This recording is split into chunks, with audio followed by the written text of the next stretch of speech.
The great council chamber stretched high above the gathered representatives, its walls carved from ancient crystal that had witnessed 1,000 years of galactic politics playing out beneath its vaulted ceilings.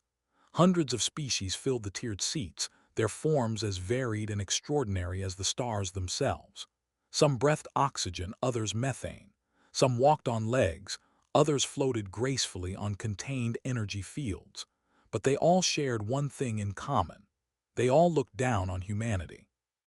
Ambassador Sarah Chen stood at the speaking platform, her small human frame dwarfed by the massive architecture surrounding her on every side. She wore the simple blue uniform of Earth's diplomatic corps with its small flag patch showing a world of green and blue oceans. 50 years had passed since first contact. 50 years since humanity discovered with overwhelming shock that they were not alone in the universe. 50 years of working tirelessly to earn respect from species that viewed them as curious children playing at civilization they did not truly understand. The Galactic Council was old, very old indeed. Its founding members had been traveling between stars when humans still lived in caves and painted their hands on stone walls. They had built entire empires, fought devastating wars, and negotiated lasting peace long before Earth even knew other planets could harbor life. To them, humanity was a cosmic accident, a species that stumbled onto faster-than-light travel through pure luck and absolutely nothing more. Sarah had heard all the whispers over the years, the jokes exchanged in the corridors, the sneers hidden behind elegant alien hands. Humans were weak. Humans were primitive. Humans had no real military power worth considering.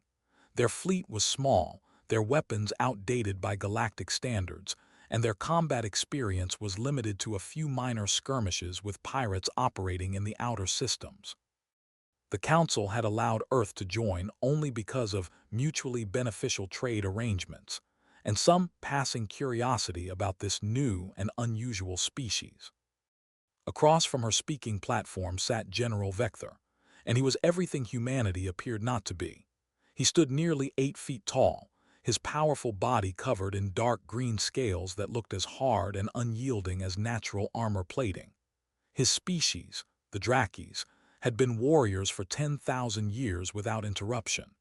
They were one of the founding members of the Council, respected and genuinely feared across 100 systems and beyond.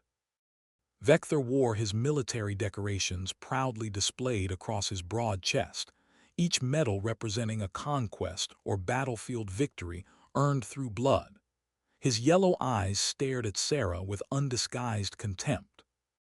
The trade negotiations had started badly and deteriorated steadily from there. Vector wanted human colonies to surrender their mining rights on 3 border worlds entirely. He wanted them without compensation, claiming it was fair payment for the Drakis' empire's ongoing protection of nearby space lanes.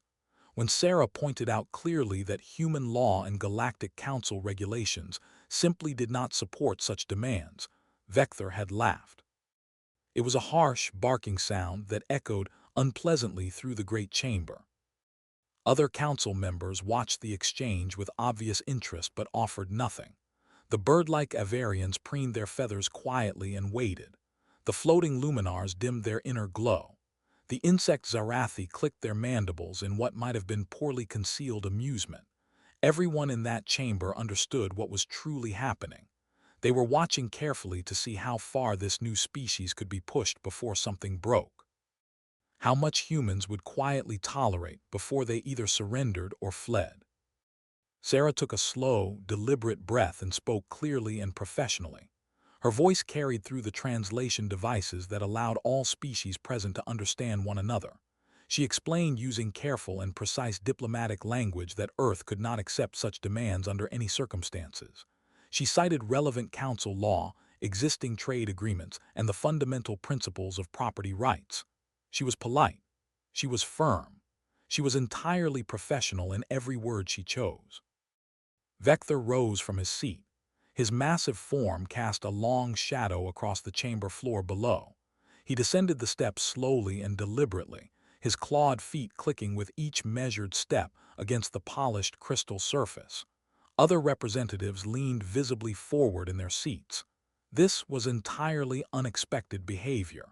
The general never left his designated position during active negotiations. He approached the speaking platform where Sarah stood. She was 5 feet and 4 inches tall. He towered over her by more than 2 feet in every direction. His breath carried the heavy scent of sulfur and raw meat. His scales gleamed dully under the chamber lighting. When he finally spoke, his voice dropped to something low and unmistakably dangerous. Your species does not understand its place, human. You are guests here. Guests do not make demands. Guests do not refuse their betters. Perhaps you genuinely need to be taught a proper lesson about respect. Sarah met his eyes without flinching even slightly. She had been extensively trained for exactly these kinds of hostile negotiation scenarios. She understood how to handle aggressive posturing and intimidation tactics. The absolute key was to remain calm and never escalate the situation unnecessarily. She opened her mouth to respond with another carefully constructed diplomatic statement. She never got the chance to speak. Vector's fist moved considerably faster than anyone in the chamber expected. The blow caught Sarah across the left side of her face with terrible, devastating force. The sound of the impact echoed through the suddenly and completely silent chamber. Sarah's body lifted entirely off the ground and flew backward. She hit the platform floor hard and did not move again. Blood began pooling slowly beneath her head. For one long, suspended moment, nobody moved. Nobody spoke. The entire Galactic Council sat frozen in collective shock. Physical violence against a diplomat was utterly unthinkable by any civilized standard. It had not occurred in over 300 years of recorded galactic history.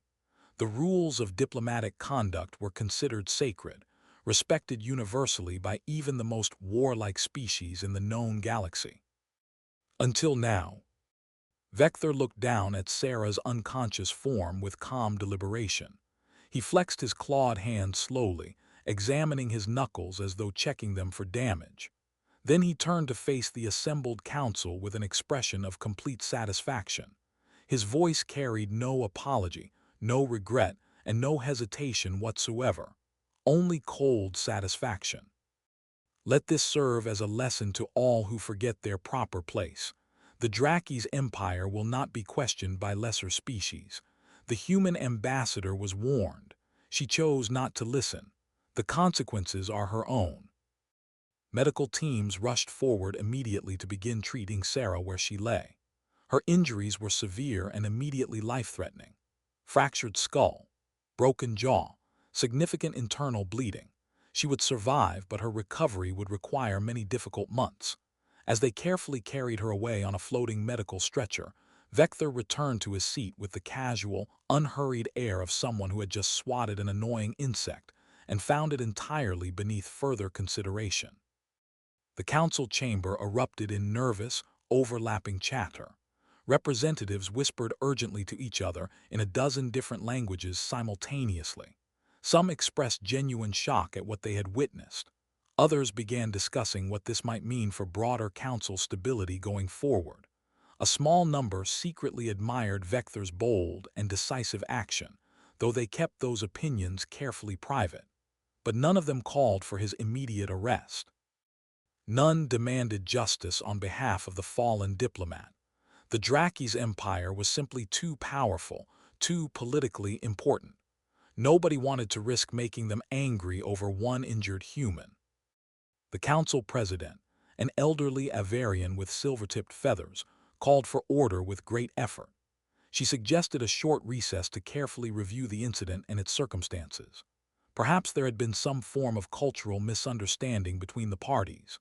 Perhaps emotions had simply run too high during tense negotiations.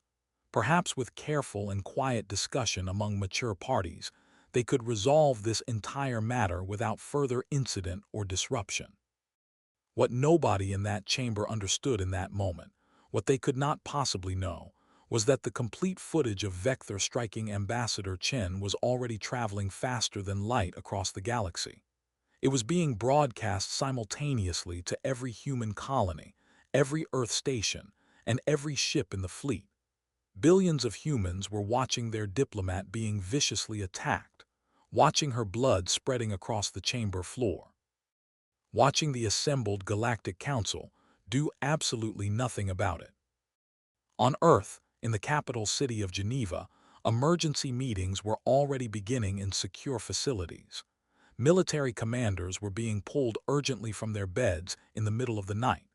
Cabinet members were rushing to secured underground facilities. The President of Earth himself was being thoroughly briefed on a situation that was about to change absolutely everything. Because humanity, for all its carefully maintained appearance of weakness and peaceful compliance, remembered something the galaxy had long and conveniently forgotten. They remembered what happened historically when someone attacked the wrong species. They remembered their own history, written in fire and blood across centuries of brutal warfare. And they were about to remind a stunned galaxy why peaceful species are so very often the most genuinely dangerous ones. The Galactic Council believed humans were weak. They were about to begin the painful process of learning precisely how wrong that assumption had always been. The emergency session of the Galactic Council convened 3 hours after the incident. Representatives filled the chamber once again, but the atmosphere had changed entirely. The casual arrogance that usually filled the space was completely gone, replaced by a charged and uncomfortable nervous energy. Everyone present understood that this was something considerably larger than a simple diplomatic dispute. This was a crisis that carried the potential to fundamentally reshape galactic politics for generations. General Vector sat in his designated seat, surrounded closely by his Draki's advisors. He showed absolutely no concern whatsoever. To him, the matter was already fully and finally settled. He had placed the humans firmly in their proper position, demonstrated the undeniable strength of the Draki's empire, and reminded everyone in the galaxy who truly held real power. The fact that some council members looked visibly uncomfortable only proved his point more thoroughly. Power was all that genuinely mattered in the end, and the Draki's empire had more than enough of it. The council president opened the session with a carefully prepared and meticulously worded statement. She acknowledged that an unfortunate incident had occurred in the chamber. She expressed appropriate concern for Ambassador Chen's health and recovery. She suggested that perhaps genuine cultural differences had contributed to what she carefully termed a regrettable misunderstanding. Her every word was chosen with deliberate care to minimize the true severity of what everyone had personally witnessed happening. The Zarathi representative, a being that resembled a 4-foot-tall praying mantis in general outline, clicked its mandibles in the distinctive pattern that served as speech among its kind. The translation device rendered its words in flat, emotionless tones. The ambassador was struck during official diplomatic proceedings. This action directly violates established protocols that have stood and protected all parties for many centuries. What specific consequences will be applied to the responsible party? Vector rose immediately to address the question himself rather than allow others to speak for his actions. His voice carried the absolute, unshakable confidence of someone who knew with certainty that he was politically untouchable. Consequences. For defending the honor of my empire against an insolent and presumptuous human. The Drakis do not apologize for being strong. We do not apologize for reminding lesser species of their appropriate place in the natural order. If the Council wishes to punish genuine strength, then perhaps the Council itself has grown far too weak to survive much longer. His words hung in the air like a direct and naked threat. Several representatives shifted visibly and uncomfortably in their seats. The Draki's empire controlled 17 star systems and commanded one of the largest active military fleets in all of known space. They were founding members of the Council with all the immense political weight that prestigious position carried across the galaxy. Nobody present wanted to challenge them directly and openly. The Luminar representative, a being of pure contained energy housed within a crystalline shell, spoke next. Its voice resonated through the chamber like carefully struck music.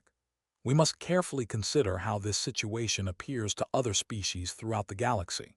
Diplomatic immunity exists for deeply important reasons. If we permit violence against ambassadors to proceed without meaningful consequences, we invite complete chaos into every future negotiation. Every conference table becomes a potential site of violence. Then let it be chaos, Vector replied with a dismissive wave of one clawed hand. The strong will survive as they always have throughout history. The weak will learn to show proper and appropriate respect. This is the natural and inevitable order of all things. While the council debated endlessly, Earth's response was already taking concrete shape far away. In command centers distributed across all of human space, military officers were quietly reviewing information that most species in the galaxy did not know existed in any form. Detailed and meticulously maintained analysis of every council species' military capabilities. Precise tactical assessments of their standard fleet formations and known weaknesses. Carefully compiled psychological profiles of their key leadership figures. Intelligence gathered patiently and systematically over 50 years of careful, lie-performed weakness and practiced compliance. Humanity had learned from its long and violent history. They had studied every war they had ever fought against themselves and against others. They understood deeply and personally the catastrophic cost of being caught unprepared. When they joined the Galactic Council half a century ago, they made a quiet and deliberate collective decision. They would appear weak while methodically building genuine strength beneath the surface. They would smile and trade and forge friendships and gather intelligence, all while carefully preparing for the inevitable day when someone would decide to test them. That day had finally arrived.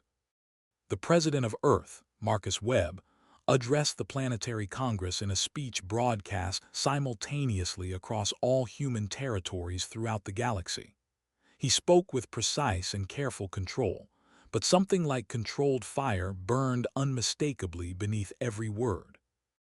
An act of deliberate violence has been committed against our representative. Ambassador Chen lies in medical care tonight with severe and life-threatening injuries. She was attacked while performing her official duties, while speaking on behalf of all of humanity in a forum that was supposed to guarantee her safety. This cannot stand. This will not stand. He outlined humanity's specific and non-negotiable demands with complete clarity. First, General Vector must be immediately removed from his position and face formal criminal charges for assault on a protected diplomat. Second, the Draki's Empire must issue a formal and sincere public apology to the people of Earth and to Ambassador Chen personally. Third, the Galactic Council must implement substantially stronger legal protections for all diplomatic personnel without exception. The deadline for full compliance was 72 hours. The Council's response came within 6 hours of the address.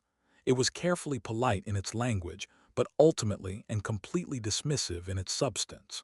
The Council recognized human concerns and acknowledged the seriousness of the situation. However, they believed the matter could best be resolved through ongoing dialogue and mutual understanding between the parties. General Vector had graciously agreed to attend voluntary mediation sessions. Perhaps some reasonable financial compensation could be arranged to cover Ambassador Chen's considerable medical expenses. Surely, the Council suggested warmly, that reasonable compromise would prove acceptable to all parties. In the Council chamber, representatives quietly congratulated themselves on finding what they believed was an elegant diplomatic solution to a difficult problem. They had managed to avoid direct confrontation with the powerful Draki's empire while maintaining the public appearance of caring deeply about established diplomatic protocols. Everyone was enormously pleased with their mature and sophisticated approach to the problem.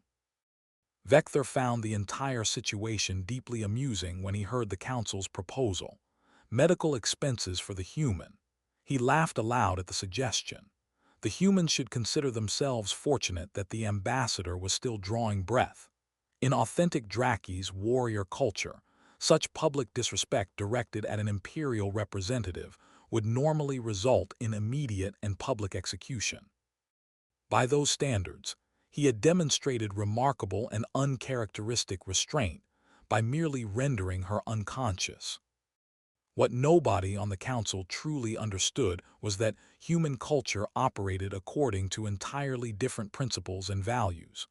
Humans did not forgive unprovoked attacks on their people and simply move forward. They did not accept empty words as an adequate substitute for genuine justice, and they most certainly did not forget such injuries, no matter how much time might pass. President Webb's second formal address came exactly 72 hours after the first, to the minute. His tone had shifted completely and unmistakably. The diplomatic pleasantries had been stripped away entirely. The Galactic Council has chosen to reject our entirely reasonable demands for basic justice. They have chosen to shield and protect those who commit deliberate violence against protected diplomats. Therefore, effective immediately, humanity withdraws from the Galactic Council in its entirety. All existing treaties and formal agreements between Earth and Council member species are hereby suspended and placed under review pending complete renegotiation on new terms. The announcement caused some genuine concern among Council members, but not particularly deep alarm. Humans withdrawing from the Council was certainly inconvenient and would create some trade disruptions to manage, but it hardly threatened galactic stability in any meaningful way. Several species had withdrawn from the Council at various points over the long centuries. They always eventually returned, usually with considerably fewer demands and considerably more willingness to accept their assigned place in the established galactic order. Then President Webb spoke his next words, and the galaxy stopped laughing entirely. Furthermore, the nation of Earth formally declares a state of war with the Draki's empire. We have pursued diplomacy through proper channels. We have followed all established procedures with patience and good faith. We have formally requested justice through every available mechanism. Since justice has been deliberately denied, we will obtain it ourselves through whatever means become necessary. General Vector will face trial for his crimes against a protected diplomat and against galactic law. The only remaining question is whether he walks into that courtroom under his own power or is dragged there in chains. The transmission ended cleanly. For a long and suspended moment, absolutely nobody moved or spoke. Then the laughter started. It began with Vector himself, that harsh and grating barking sound resonating through the chamber. Other representatives gradually joined in the general amusement. War. The humans were actually declaring war against the Draki's empire. The idea was genuinely absurd. It was political suicide dressed up as righteous indignation.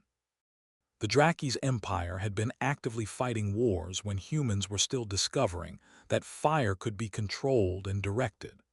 Vector addressed the assembled council with obvious and theatrical amusement fully displayed. The humans have grown desperate in their humiliation. They make empty threats because they possess no real power to back them up with action. Let them come if they dare.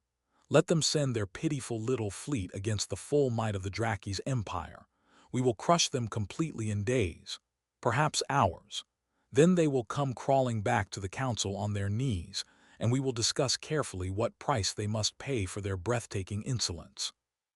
The council president called urgently for calm and pushed for immediate diplomatic intervention to prevent any actual military hostilities from developing. But her words were completely drowned out by excited discussions of exactly how quickly this war would end in total human humiliation. The Avarians gave humanity 1 week of meaningful resistance at absolute most. The Luminars suggested 3 days before full collapse. The Zarathi, with their cold and precise analytical minds, calculated that organized human resistance would collapse within 48 hours of the first serious military engagement. Nobody suggested even as a remote possibility that humanity might actually win. The very idea was genuinely laughable to everyone present. Humans had a small and outdated fleet, minimal real combat experience, and weapons technology that lagged generations behind the galactic standard. They were challenging an empire that had conquered dozens of inhabited worlds and fought successfully in hundreds of major military campaigns across the centuries. This was not, in anyone's assessment, going to be a war. This was going to be a very quick and very public massacre. What the Council did not know, and could not have known, was that human military doctrine had been built on one deceptively simple principle that ran through every aspect of their strategic thinking. Plan thoroughly for the absolute worst possible outcome while working earnestly toward the best. Every weapon system had been carefully designed, rigorously tested, and continuously improved over decades. Every conceivable tactical scenario had been war-gamed thousands of times by increasingly capable strategic minds. Every officer in the fleet had spent years studying the great battles of human history across all its terrible chapters, absorbing lessons written in blood and fire across centuries of total warfare. The galaxy was about to receive a comprehensive education in human military thinking and human military capacity, and the tuition for that education was going to be paid in Draki's ships. The Draki's military command gathered in their war room on their homeworld of Drak-Thar, supremely confident.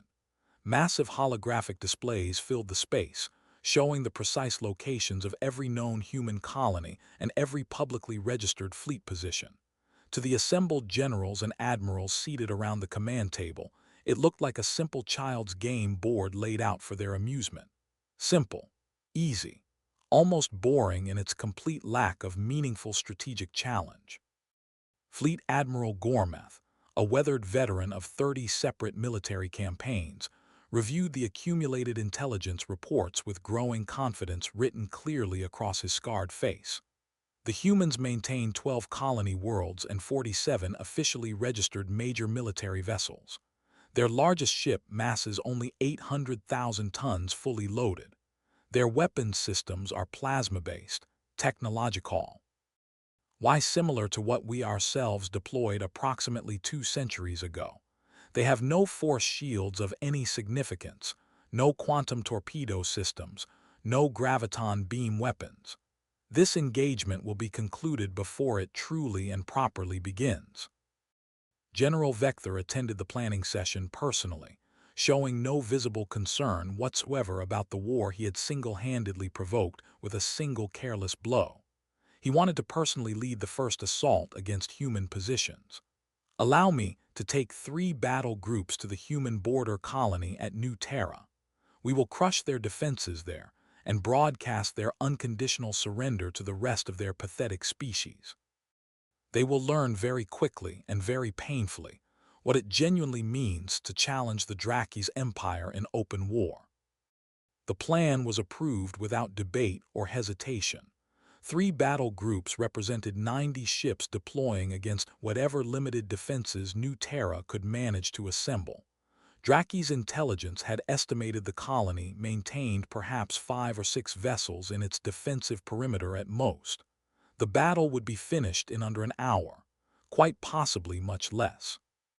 What Draki's intelligence fundamentally did not know was that every single report they possessed on human military capabilities had been carefully and deliberately crafted misinformation, placed with patient precision over 50 years. For half a century, humanity had shown the galaxy exactly, and only what they wanted to be seen. Small patrol fleets following predictable routes, outdated weapons systems in public demonstrations, ships that looked slow and painfully vulnerable in every observable engagement.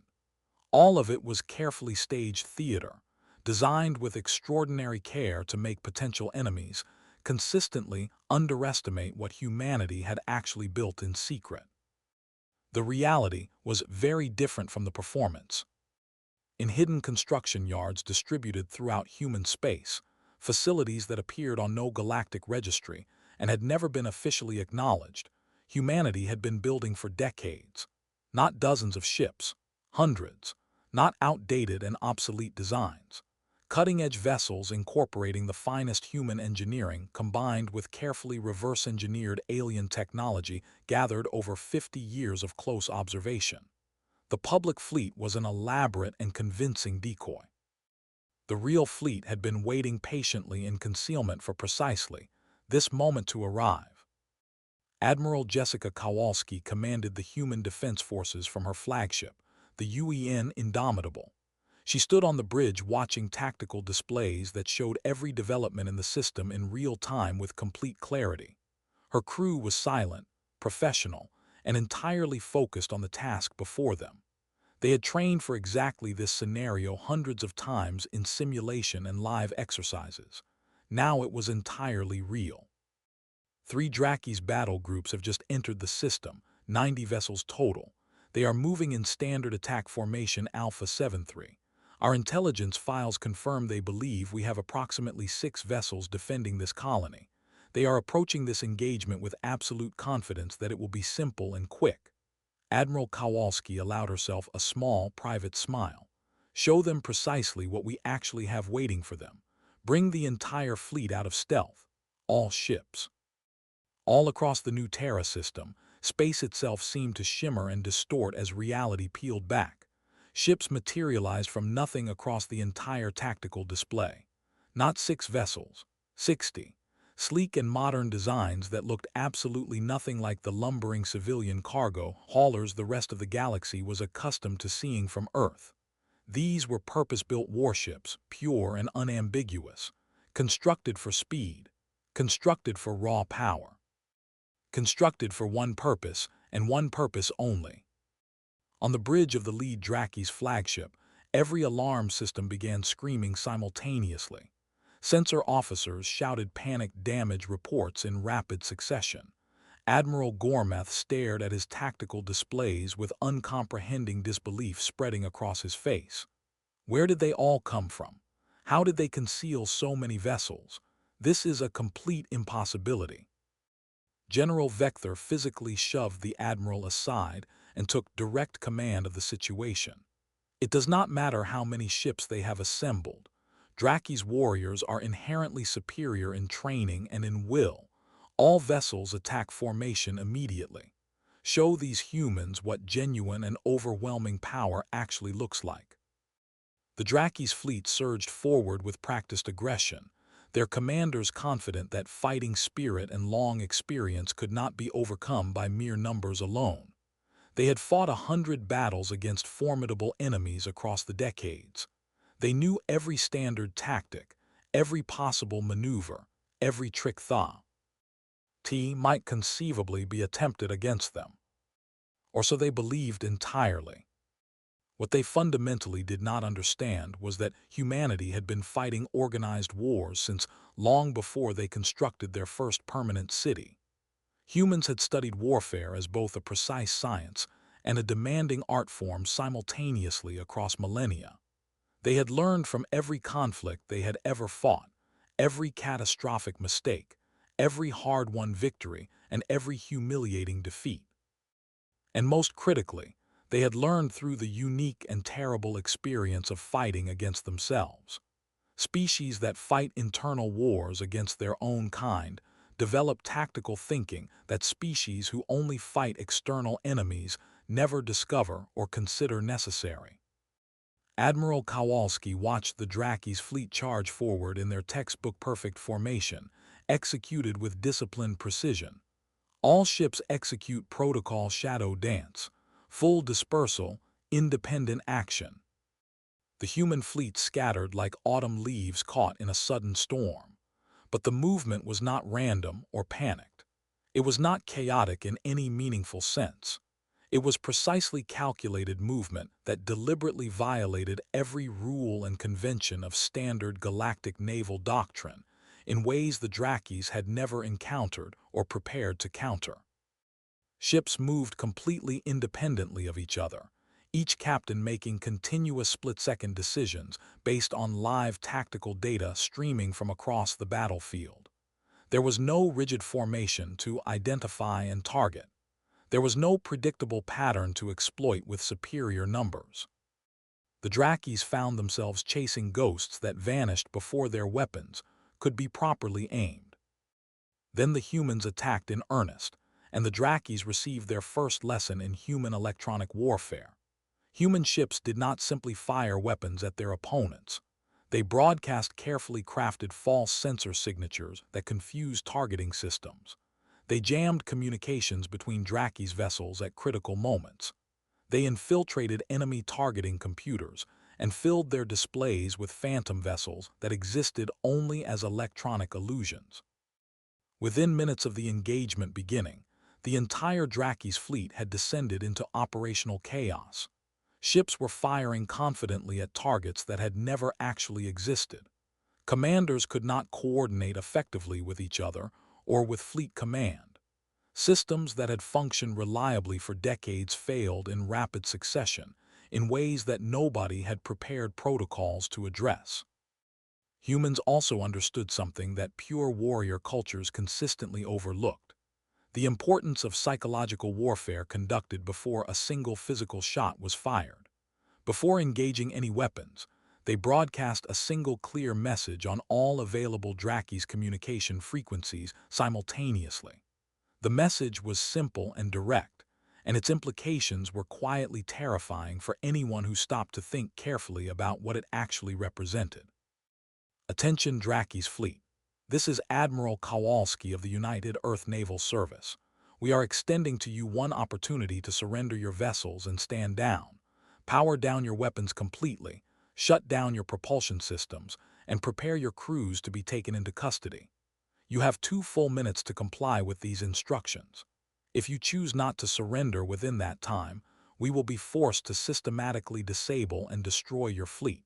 We genuinely do not wish to kill you. However, we will do so if you leave us no alternative. The choice before you is entirely yours to make. General Vector heard the transmission and laughed with contemptuous dismissal. Surrender to humans, an absolutely impossible suggestion. All ships concentrate every available weapon on the human flagship immediately. Kill their admiral and their command structure collapses. They will break and run. 30 Drakis vessels turned their combined weapons systems toward the Indomitable simultaneously. Massive energy beams lanced out through space, carrying enough concentrated firepower to vaporize a small moon entirely.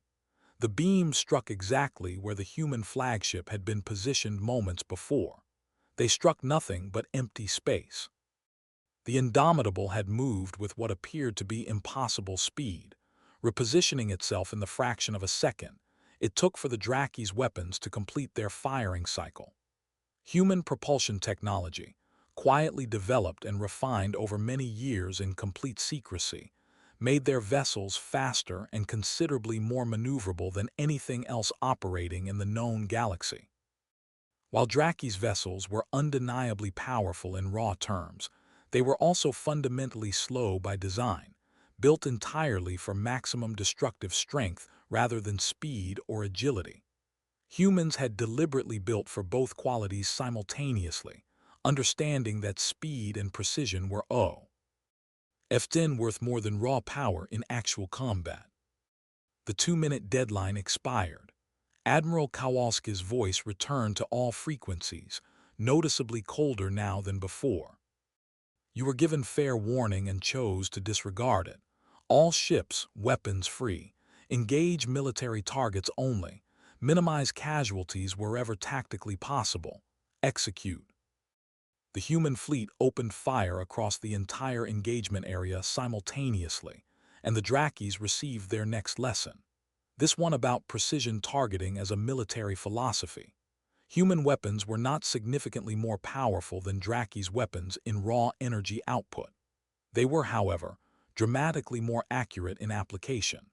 Computer-assisted targeting systems capable of calculating complex trajectories while accounting for dozens of simultaneous variables. Weapons deliberately engineered to disable and neutralize rather than simply destroy at maximum efficiency. Precision railguns that penetrated shields and armor with surgical exactness to impact specific and critical internal systems. Every single shot fired was carefully calculated in advance. Every single hit was entirely intentional and directed. One by one, and then in rapid succession, Draki's ships went dark and still across the battlefield. Their engines failed. Their weapon systems powered down. Their life support remained fully intact and functional throughout, because human targeting specifically and deliberately avoided those particular systems in every engagement.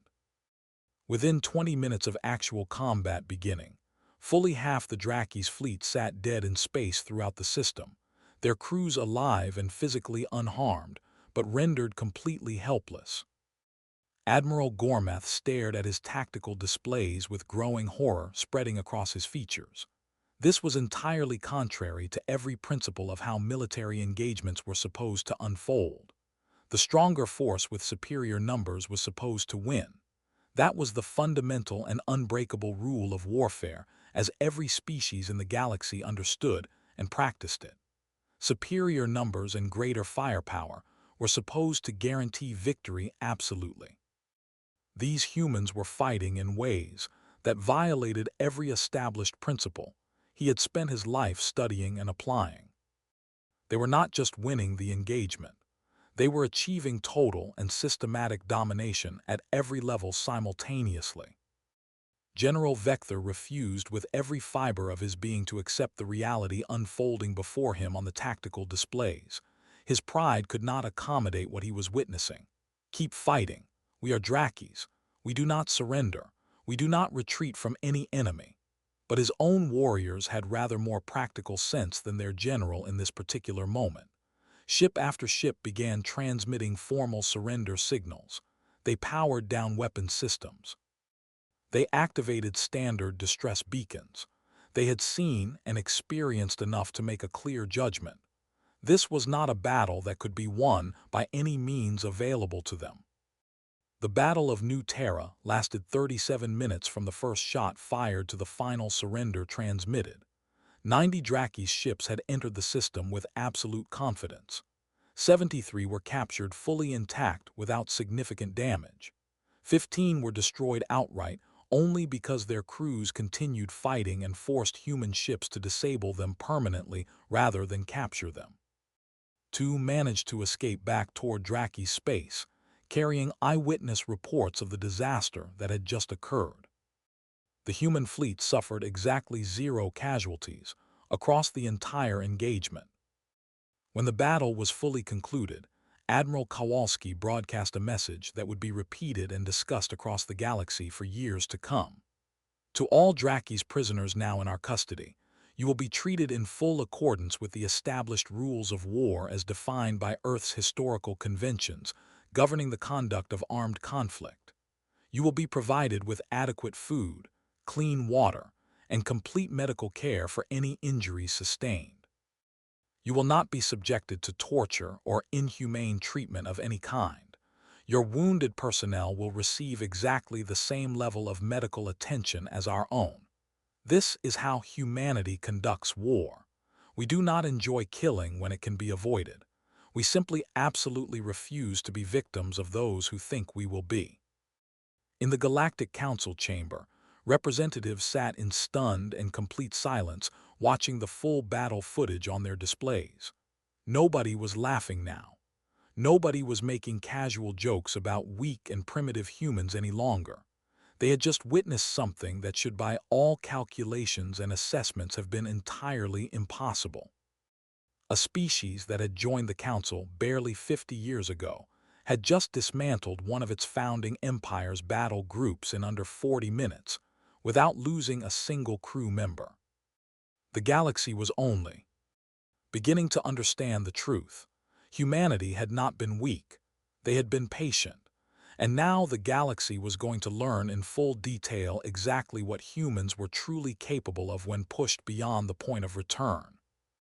The news of the Battle of New Terra spread across the galaxy faster than any diplomatic communique could follow. Within hours, every species in the Galactic Council had accessed and reviewed the complete battle footage. Within days, Military analysts on 100 different worlds were working around the clock, trying to understand and explain what they had witnessed. The questions were always identical regardless of who was asking. How had the humans concealed such a large and capable fleet for so long? Where had they obtained such genuinely advanced military technology? How had they defeated a numerically and supposedly technologically superior force so completely and so quickly? The answer was simpler and more uncomfortable than anyone wanted to acknowledge openly. Humanity had lied, not about their sincere desire for peaceful relations with other species, not about their genuine willingness to trade and cooperate and learn from others, but about their actual military capabilities and readiness. They had deliberately and carefully presented themselves as weak, vulnerable, and ultimately harmless to the galaxy at large. And the galaxy had eagerly believed the lie, because they deeply wanted to believe it. Nobody had wanted to seriously consider the possibility that the newest and most inexperienced species might actually be the most dangerous one in the room. On the Draki's homeworld, the Supreme Council of War convened an urgent emergency session in a grim and subdued atmosphere. Admiral Gormeth had returned from New Terra with the small number of ships that successfully escaped, his pride thoroughly shattered and his confidence in ruins. He delivered his report with visible and deep personal shame, the worst experience a Draki's warrior could endure. The humans were not what our intelligence indicated they were. Their tactical approach is unlike anything contained in our entire military archive. They fight through deception and technological manipulation rather than direct confrontation. They disabled our ships without destroying them comprehensively, as though they were deliberately playing with us and demonstrating restraint at the same time. General Vector had been taken prisoner at New Terra along with thousands of other Draki's warriors.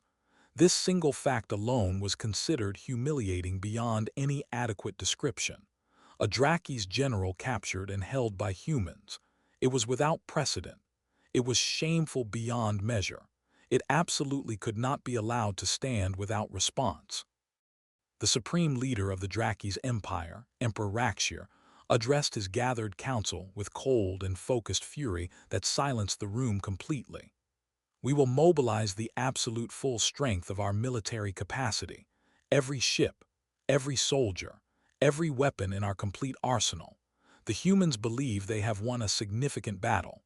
They will learn very quickly the critical difference between a single battle and a total war. We will crush them completely and make an example of this species that will last for 1,000 years as a warning to others. Across all of Draki's space, the drums of full mobilization began beating. Military reserves were called up immediately. Factory worlds shifted to maximum production schedules around the clock. The entire empire transformed itself with practiced efficiency into a focused war machine with one singular objective: the complete destruction of humanity as a coherent spacefaring civilization. Show the galaxy definitively and permanently what happened to any species foolish enough to challenge the Draki's empire. Humanity watched the mobilization with careful attention and prepared accordingly. But unlike the Draki's, who relied exclusively on brute force and deeply traditional military tactics developed over millennia, humans prepared by continuing to study their enemy with analytical precision. Every captured Draki's vessel was systematically taken apart and analyzed in detail. Every prisoner was carefully interviewed to build a comprehensive understanding of Draki's military culture and decision-making processes.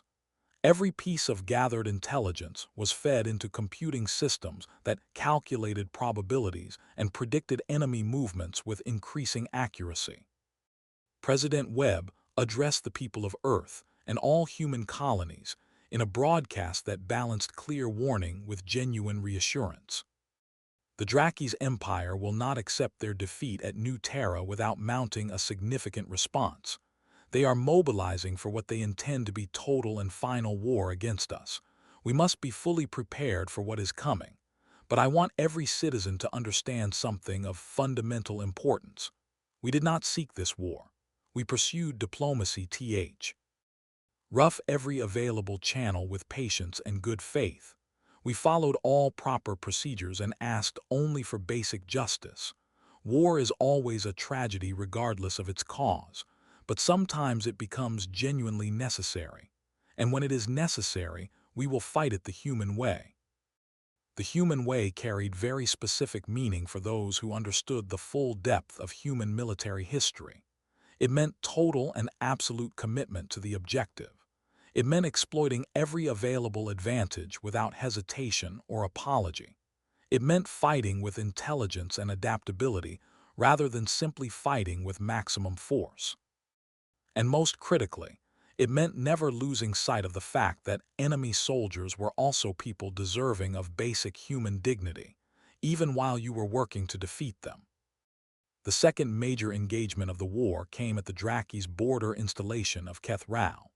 It was a significant military outpost hosting critical supply depots and repair facilities for the broader Draki's fleet. The Drakis had heavily reinforced the position following the disaster at New Terra, bringing in substantial additional vessels and ground force contingents. They expected a human assault and had prepared carefully to make it as costly as possible in human lives and equipment. What they did not expect, and had not prepared for, was the specific way humans would choose to approach the tactical problem. The human fleet arrived in system but did not immediately launch any attack. Instead, they broadcast a message on all available frequencies with complete openness. "This is Admiral Chen of the United Earth Naval Service." She paused briefly. "Yes, I am the brother of Ambassador Sarah Chen, who currently lies in a hospital recovering from General Vector's unprovoked assault. To the Draki's defenders of Keth-Rau, we are extending to you a genuine choice. Surrender now and you will be held as prisoners of war in full accordance with established law. Continue resistance and we will systematically destroy your military infrastructure. You have 1 full hour to make your decision." The Draki's commander, a veteran officer named Takmer, responded with immediate defiance. "We will not surrender to humans under any circumstances. Come and take this installation if you believe you can. We will make you pay heavily in blood for every meter of ground." Admiral Chen responded with calm precision. "Understood. You were given the opportunity. All civilian populations now have 30 minutes to evacuate designated military zones. When that period expires, we will begin our assault." This behavior confused alien observers considerably. Humans consistently provided advance warnings. They deliberately allowed time for non-combatants to reach safety before beginning military operations. They specifically targeted military infrastructure while actively working to minimize any harm to civilian populations. Most galactic species interpreted this systematic practice as evidence of fundamental weakness in human military culture. Humans understood it as the basic rules of civilized warfare that any species worth the name should naturally follow. When the 30-minute evacuation period expired, the human fleet initiated its attack, but not as a conventional frontal assault against prepared defensive positions, not as an overwhelming wave of force smashing directly into reinforced defenses. Instead, they employed precision across every dimension of the engagement simultaneously. Long-range precision missiles struck shield generation systems with pinpoint accuracy. Sophisticated electronic warfare packages disabled the communication arrays that coordinated defensive response. Stealth-equipped ships moved silently past the outer perimeter defenses and inserted specialized ground forces teams directly into key facilities without triggering a single alarm. The Drakis had thoroughly prepared for a traditional military battle fought along conventional lines. They received something fundamentally and completely different in every respect.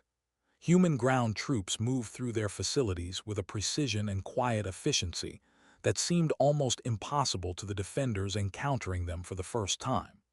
They disabled critical systems and secured strategic positions without firing a weapon whenever the situation allowed it.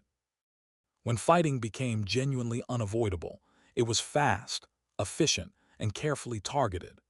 Human soldiers operated in powered armor that enhanced their strength and reaction speed dramatically. Their weapons incorporated smart targeting systems that reduced any risk of friendly fire incidents to nearly zero. But the aspect that most deeply unsettled the Draki's defenders was how systematically humans employed information warfare as a primary tool. They infiltrated the installation's computer network and used every internal display screen as a messaging surface. They showed complete footage from the battle, of New Terra on every available screen throughout the facility, reminding every defender present of what the future held for those who continued resistance. They broadcast recorded testimony from Draki's prisoners at New Terra, each one confirming that they had been treated with dignity and respect according to human legal standards. The message was delivered clearly and repeatedly to every Draki soldier in the installation. Surrender and you will live with your dignity intact. Continue fighting and you will die for nothing. This choice is yours to make freely. Commander Takmur watched his carefully prepared defenses disintegrate in real time on his tactical displays. His communications were completely down. His sensor systems were providing unreliable and contradictory information. Soldiers throughout the installation were reporting human troops appearing in locations that should have been physically impossible to reach without detection. The battle that he had planned would last many days was collapsing around him in a matter of hours. And making the situation worse from a Draki's cultural perspective, civilian casualties throughout the engagement remained nearly zero. The humans had deliberately and systematically gone out of their way to avoid harming anyone who was not actively engaged in military resistance. This made the Draki's military look monstrous by comparison, because they had never bothered developing or following any such rules. In Draki's military philosophy, might determined everything, and civilians caught in conflict zones bore the consequences of their own misfortune. Humans operated from an entirely different philosophical foundation and were demonstrating it with every action they took. After 8 hours of increasingly one-sided combat, Commander Takmur transmitted his formal surrender. He had no remaining choice. His forces were thoroughly beaten. His facilities were in human hands throughout. Continuing resistance would result in nothing but pointless additional deaths among people who had already lost the battle completely. He expected immediate execution as the penalty for his failure. Instead, human soldiers treated him with genuine professionalism and respect, provided full medical care for every wounded member of his force, and processed him through their prisoner of war system with consistent and impersonal courtesy. Kethral fell, then Varnac, then Jekthal fell after that. One Draki's military installation and colony world after another came under human control in steady succession. The pattern repeated itself with remarkable consistency across every engagement. Humans would offer clear and fair surrender terms before any action. They would allow time for civilian evacuation without exception. Then they would attack with precision and overwhelming tactical superiority that left defenders unable to mount effective resistance for long. What horrified the Draki's leadership was not simply the fact that they were losing the war. Defeat was a concept they understood and had encountered before. It was the specific manner in which they were losing that disturbed them most deeply. Human forces suffered minimal casualties throughout every engagement. Draki soldiers were being taken prisoner in numbers that mounted into the thousands, all reporting treatment that met or exceeded the standards promised.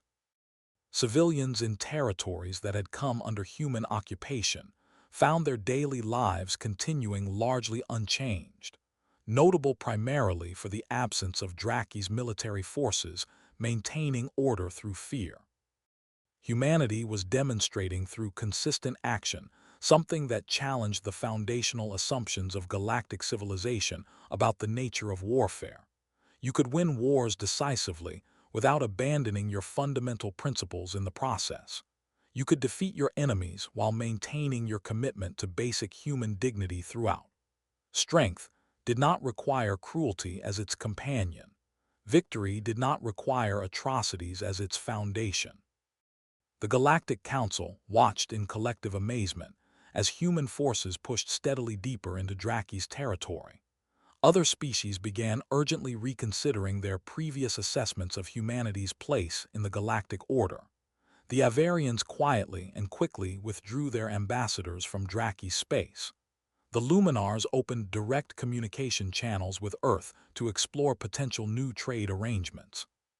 The Zarathi, always the most pragmatic species at the table, began systematic analysis of human military tactics for potential adoption in their own forces. In a private council session, the president spoke with unusual frankness to several key representatives. "We have made a catastrophic error in our assumptions. We believed the humans were fundamentally weak because they consistently chose peace over confrontation.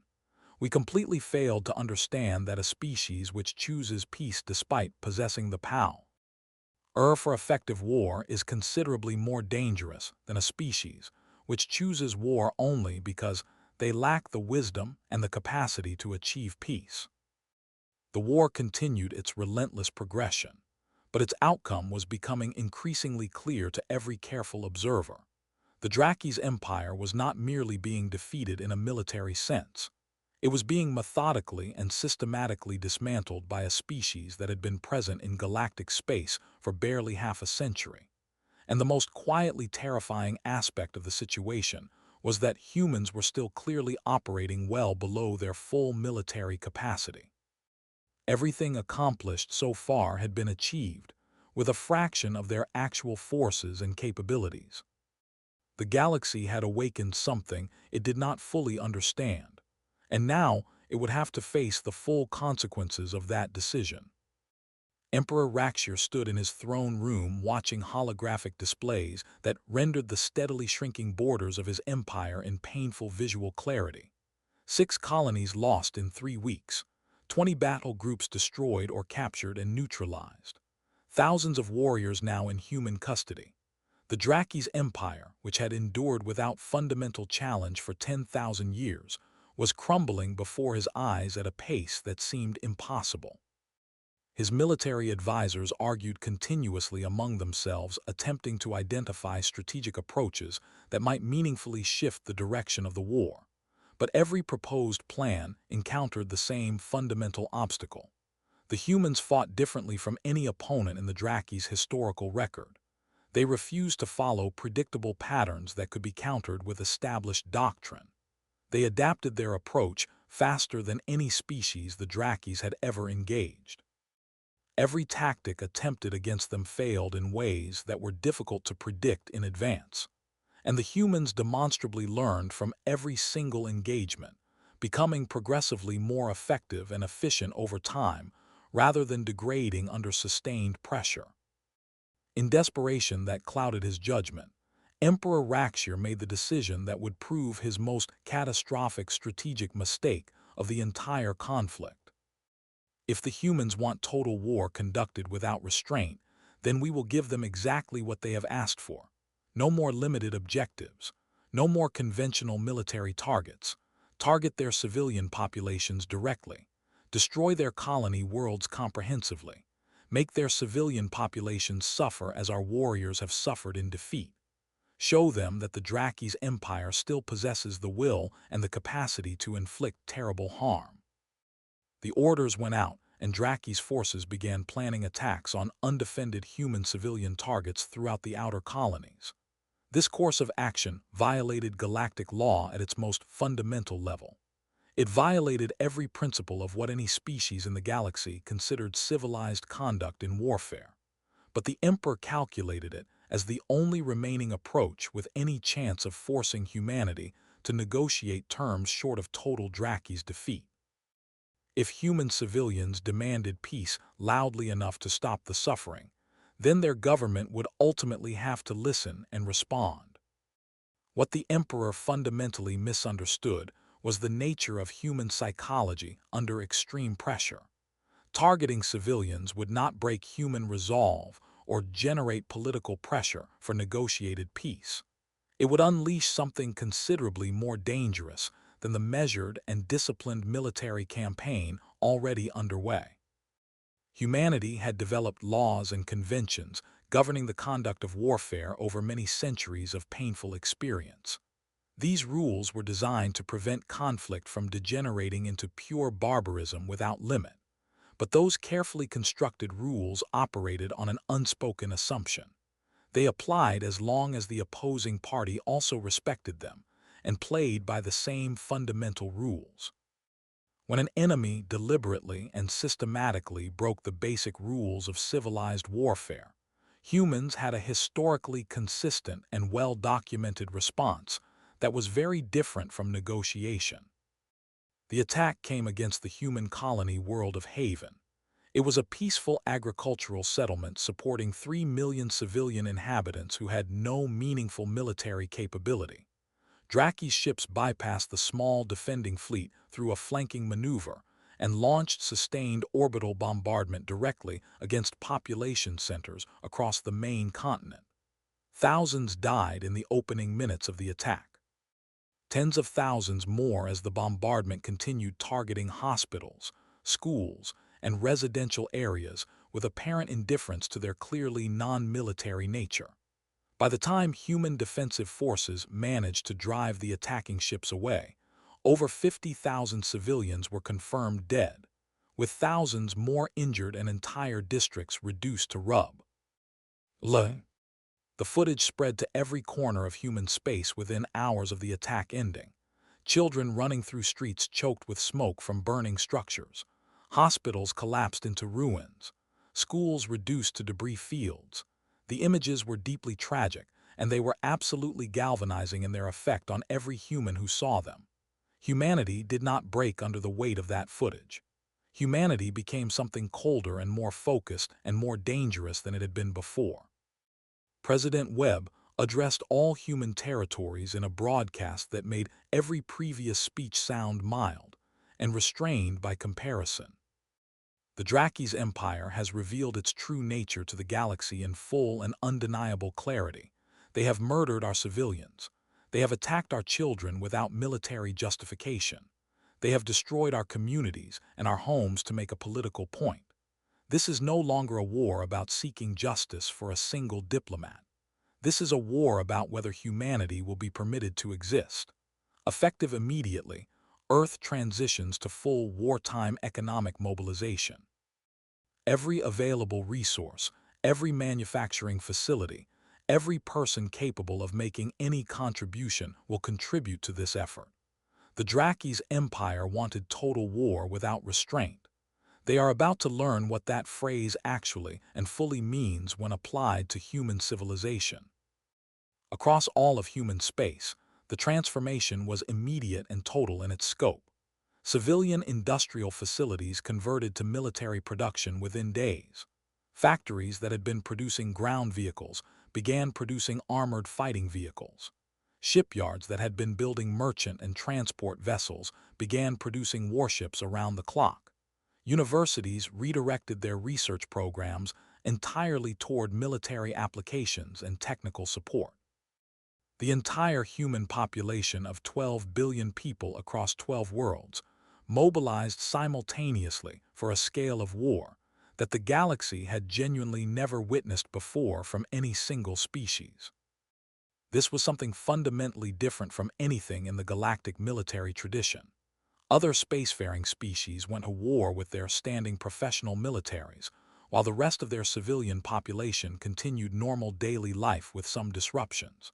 But humans had developed and refined through bitter historical experience a concept called total war.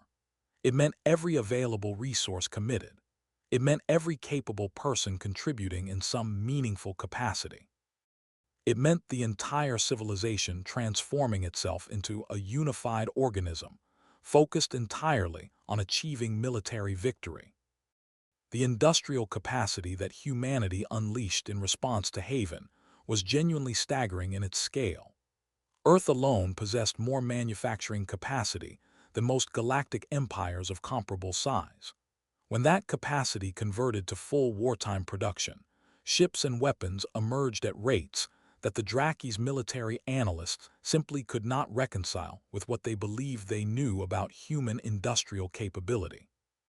What required months for Draki's production facilities to complete, humans were completing in weeks. What required years for Draki's research programs to develop, humans were developing in months. This was the accumulated advantage of a species that had fought devastating wars against itself repeatedly throughout its history. Humans understood industrial-scale warfare at an intuitive and deeply practical level. They had refined the dark art of mobilizing entire civilizations for total military conflict during conflicts that had nearly destroyed their home planet. They had learned those lessons in the most painful way imaginable, and they had never forgotten them. The Drakis were fighting a species that had perfected this capability through generations of terrible and costly experience. Within a month of the Haven massacre, total human fleet strength doubled. Within 2 months, it tripled. Manufacturing stations in high orbit around every inhabited human world operated continuously without pause. New warship designs emerged from construction yards on a weekly basis, each one incorporating tactical lessons learned from recent engagements and battles. Weapons systems became more capable. Defensive systems became more robust. Tactical doctrine became more sophisticated with each iteration. Admiral Kowalski received command of the newly formed Second Fleet, comprising over 300 vessels fresh from the construction yards and crewed by personnel who had been training for exactly this moment throughout their careers. Her operational orders were straightforward and unambiguous. Push toward the Draki's homeworld system. Eliminate every military installation and defensive capability between current positions and that objective. Leave no meaningful resistance intact along the route. But even in the fury and grief generated by Haven, humans maintained their fundamental principles in the conduct of their operations where it genuinely mattered to them. Admiral Kowalski addressed her assembled fleet command staff before the major offensive began. "We are going to strike the Drakis hard, and we are going to continue striking them until they have no meaningful capacity left to resist. We are going to make them feel the full weight of what they chose to do at Haven, but we will not become what they are in the process. We target military infrastructure exclusively. We provide civilian evacuation time before every engagement without exception. We follow established rules of warfare, even when our enemy has deliberately chosen not to do so. This commitment is what fundamentally separates us from what we are fighting against. Never lose sight of that distinction, regardless of how difficult the next weeks become." The offensive began, and the Draki's empire received a comprehensive lesson in what human industrial and military mobilization actually meant at full commitment. For every warship the Drakis managed to destroy in combat, human shipyards produced 3 replacements. For every soldier killed in action, 5 new volunteers completed training and joined active units. The Drakis' empire was fighting an opponent that demonstrably grew stronger and more capable as the conflict continued, while they themselves grew progressively weaker with each passing week and each lost engagement. Colony after colony came under human control. The Drakis attempted every available countermeasure. They called in political favors from allied species across the galaxy. They recruited mercenary forces from multiple independent civilizations. They launched wave after desperate wave of ships against human defensive lines. Nothing they tried produced meaningful results. Human forces adapted completely to every new strategy attempted against them, countered every tactical innovation, and continued their relentless strategic advance toward the Draki's core systems. The Galactic Council observed the progression with a mixture of genuine amazement and rapidly growing concern and fear. Some species began seriously questioning whether they had made a profound and potentially fatal error in allowing humanity to join their organization without thoroughly investigating their actual capabilities. Others began calculating urgently what the galactic situation would look like when the war finally ended. Would humanity be satisfied with defeating the Drakis and reclaiming Ambassador Chen's dignity? Or would they continue expanding their influence and power, potentially moving against other species that had stood by and done nothing useful when their diplomat was attacked on the council floor? The council president called for emergency mediation sessions to explore possible negotiated outcomes. Earth rejected every proposal without extended discussion. Humanity's stated terms had not changed in any particular. Complete and unconditional Drakis military surrender. General Vector to face trial before a legitimate galactic court for war crimes and crimes against diplomatic law. Full and meaningful reparations for the Haven massacre and all other deliberate attacks on civilian populations. Nothing less than these three conditions would be considered acceptable under any circumstances. Emperor Rakshir recognized too late and too completely the magnitude of the catastrophic error in judgment he had made at Haven. The attack on civilian populations had not generated political pressure for negotiated peace within Earth's political system. It had transformed a war being fought for the specific objective of justice into a war being fought for something that humans throughout their history had shown themselves willing to sustain indefinitely. And humanity had demonstrated repeatedly across centuries of their own internal conflicts that they possessed an exceptional capacity for sustained and focused pursuit of that objective regardless of the cost required. 6 months after the war's beginning, human forces reached the outer defensive perimeter of the Drakis' home system. The Emperor had gathered every remaining military asset in the Empire to defend it, every ship still operational, every soldier still capable of fighting, every weapon system still functioning. The defense of Drakthar would be the final stand of the Drakis' empire as it had existed for 10,000 years. If it fell, the empire was finished as a political and military entity. Admiral Kowalski reviewed the tactical assessment of the massive Drakis' defensive fleet waiting in prepared positions throughout the home system. Her senior staff estimated the coming battle would be costly and difficult compared to previous engagements, but the ultimate outcome was not genuinely in question. Human forces had developed such overwhelming advantages in tactics, technology, coordination, and morale that victory was nearly mathematically certain. She opened a direct communication channel to the Drakis' defense coordinator commanding the home system. "This is Admiral Jessica Kowalski of the United Earth Naval Service. I am extending to you one final and genuine opportunity for honorable surrender before this engagement begins. Power down your weapon systems. Stand down your defensive forces completely. Allow human forces to occupy Drakthar under peaceful terms. If you choose this course, we will treat your people with full respect and dignity throughout the occupation. Your civilians will not be harmed. Your culture will not be destroyed or suppressed. You have my personal word as a commissioned officer of the United Earth Navy." The response came from Emperor Rakshir himself, his voice carrying the weight of someone who had accepted a fate he could not escape, but refused to meet it with anything less than the full dignity of his position. "The Drakis do not surrender. We will fight to the last warrior standing. You may ultimately succeed in destroying us, but you will never break what we are." Admiral Kowalski closed her eyes for one brief moment, feeling genuine sadness about the events that were about to unfold and the lives that would be lost on both sides because pride had won over survival. So be it. May history judge us both with accuracy and fairness. All ships begin siege operations. Target military installations and defensive systems exclusively. Avoid all population centers without exception. We end this war correctly, regardless of what it costs us to do so. The Battle of Drakthar began, and the galaxy watched to see whether humanity would maintain its principles and commitments in the final and most difficult engagement of the war, or whether the pressure of battle and the grief of Haven would finally cause them to abandon the values they had consistently demonstrated throughout the conflict. The Battle of Drakthar lasted 3 full days, not because human forces lacked the military capacity to achieve faster results, but because they fought with deliberate and extraordinary care throughout.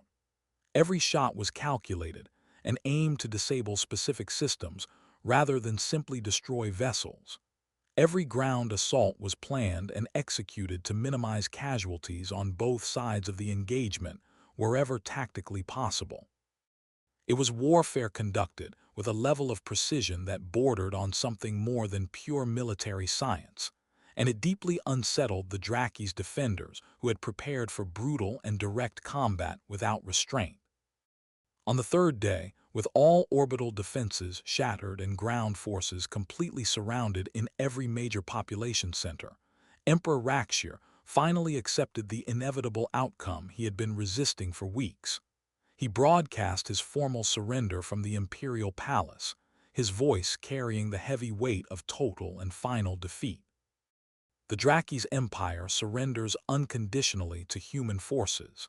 We lay down our arms across all remaining positions.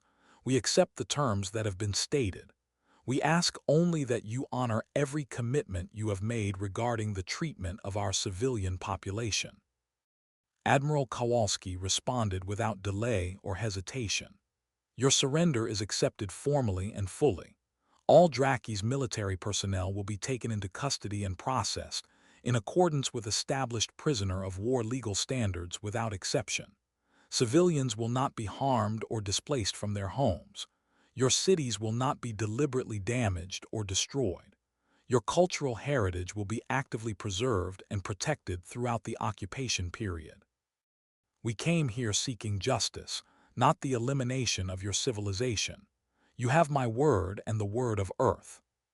True to every commitment made, human forces occupied Drakthar with the same professionalism and disciplined respect for human dignity that had characterized every previous engagement. Draki's soldiers who had been fighting with desperate intensity just hours before found themselves receiving proper medical care, adequate nutrition, and treatment that met the legal standards promised. Civilian populations that had been taught from childhood to fear humans discovered instead that human occupation troops were disciplined, respectful, and genuinely more interested in maintaining stable order than causing additional suffering. Draki's children who had grown up hearing stories designed to make humans seem monstrous found the reality of interaction with actual human soldiers confusing and difficult to reconcile with what they had been taught. This human capacity to treat defeated enemies and occupied civilians with genuine dignity was perhaps the most strategically important capability in humanity's entire military arsenal. Not their vessels or their weapons or their sophisticated tactics, but their consistent ability to transform enemies into something closer to partners through the straightforward application of decent treatment. Draki's citizens who had prepared themselves psychologically for conquest, enslavement, or worse, found themselves living instead under a military occupation that was firm and clearly organized around human authority, but was also recognizably fair in its day-to-day administration. Human military police maintained public order efficiently, while human aid workers helped rebuild damaged infrastructure that had been harmed during the siege. Within weeks of the occupation beginning, resistance organizations that had formed with plans to conduct extended guerrilla warfare against the occupiers were quietly disbanding. It was simply very difficult to justify sustained armed resistance against an occupying force that was treating your people measurably better than your own government had managed during the final desperate years of the war. The hunt for General Vector himself had continued as a parallel operation throughout the entire course of the war.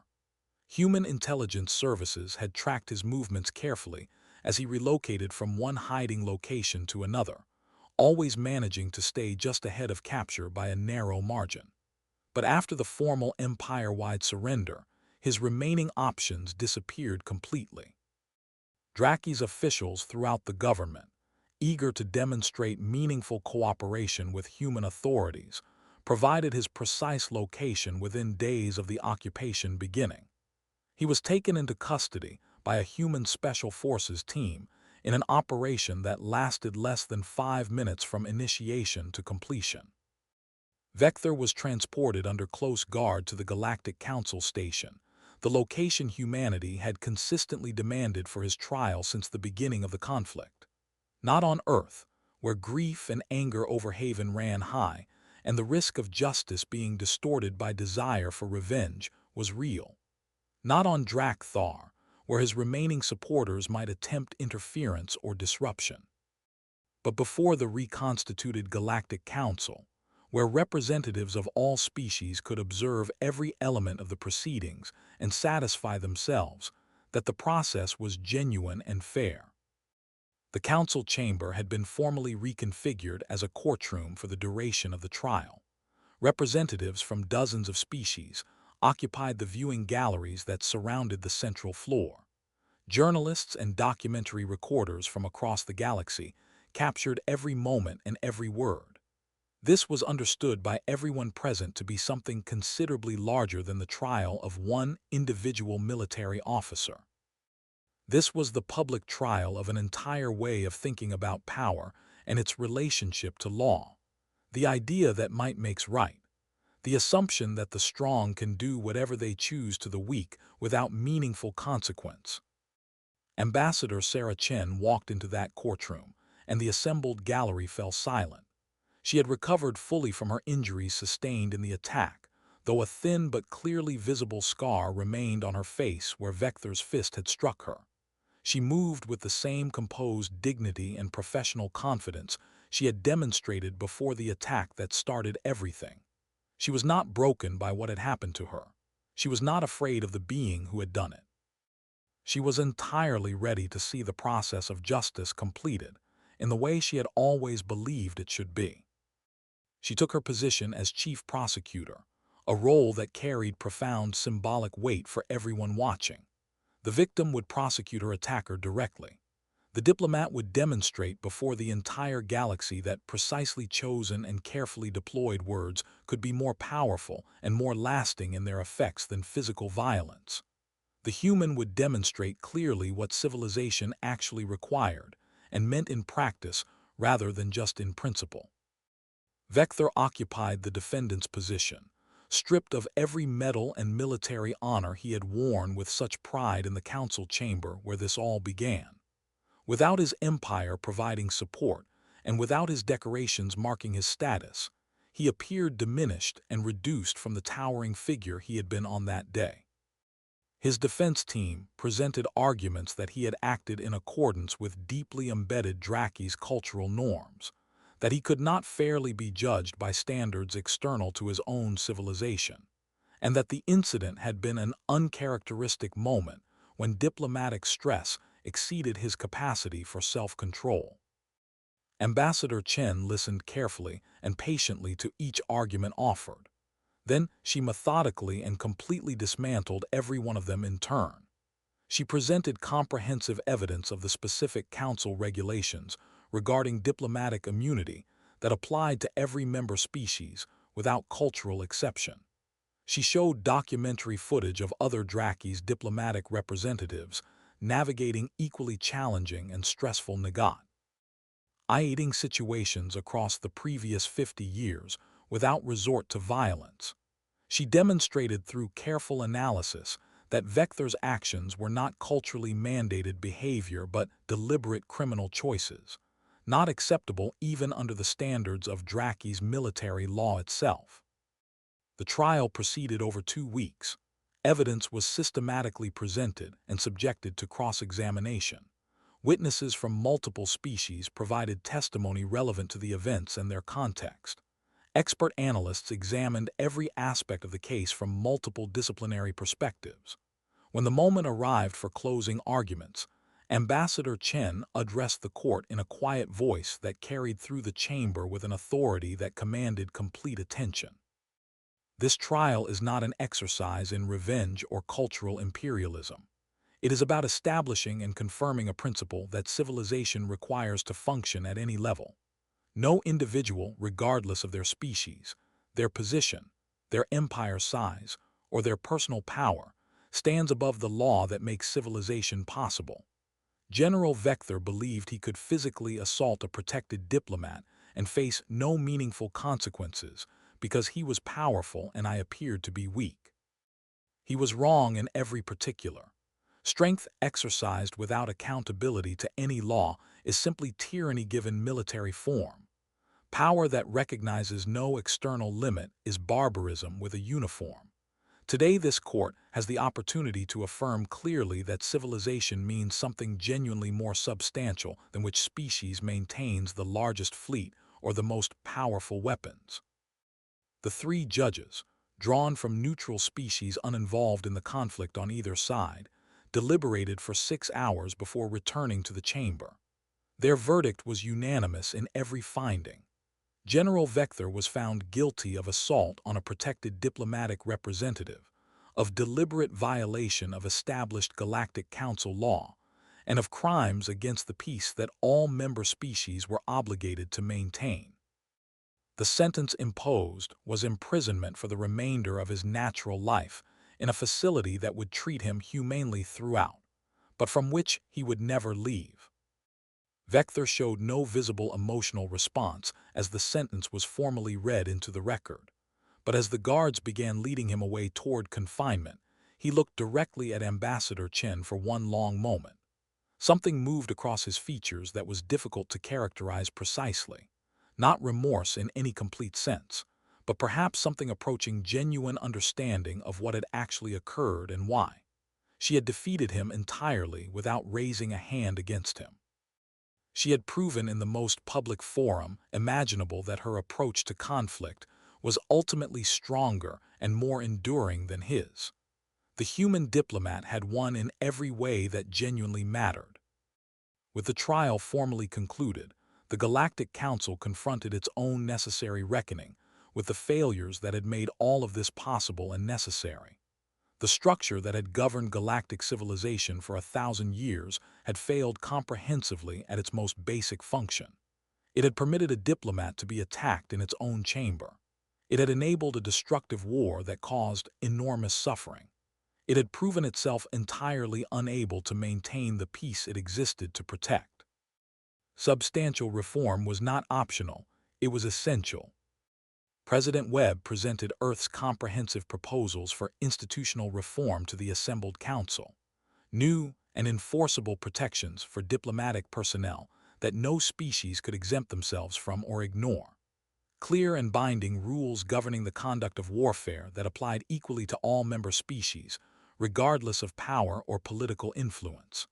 An actual enforcement mechanism with real authority and real capability to prevent aggression before it produced conflict.